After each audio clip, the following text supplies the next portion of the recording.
اور ان لوگوں کے لیے جو قسم کھا لیتے ہیں اپنی عورتوں کے پاس نہ جائیں گے، مہلت ہے 4 مہینے کی، پھر اگر رجوع کر لیں تو بے شک اللہ بخشنے والا رحم کرنے والا ہے، اور اگر ارادہ کر لیں طلاق کا تو بے شک اللہ ہر بات سننے والا سب کچھ جاننے والا ہے۔ اور طلاق یافتہ عورتیں روکے رکھیں اپنے آپ کو 3 حیض تک، اور نہیں جائز ہے ان کے لیے یہ کہ چھپائیں وہ اس کو جو کچھ پیدا کیا ہے اللہ نے ان کے رحم میں، اگر وہ ایمان رکھتی ہیں اللہ پر اور آخرت کے دن پر، اور ان کے خاوند زیادہ حقدار ہیں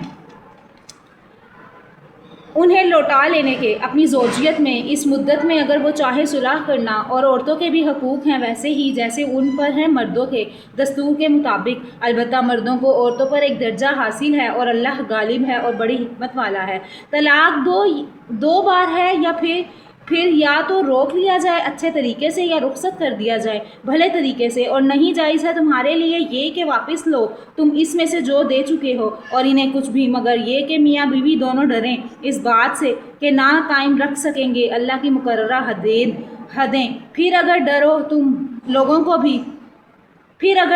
تم لوگوں کو بھی اس بات کا کہ نہ قائم رکھ سکیں گے وہ دونوں اللہ کی حدود کو، تو نہیں ہے کچھ گناہ ان دونوں پر اس میں جو بطور فدیہ دے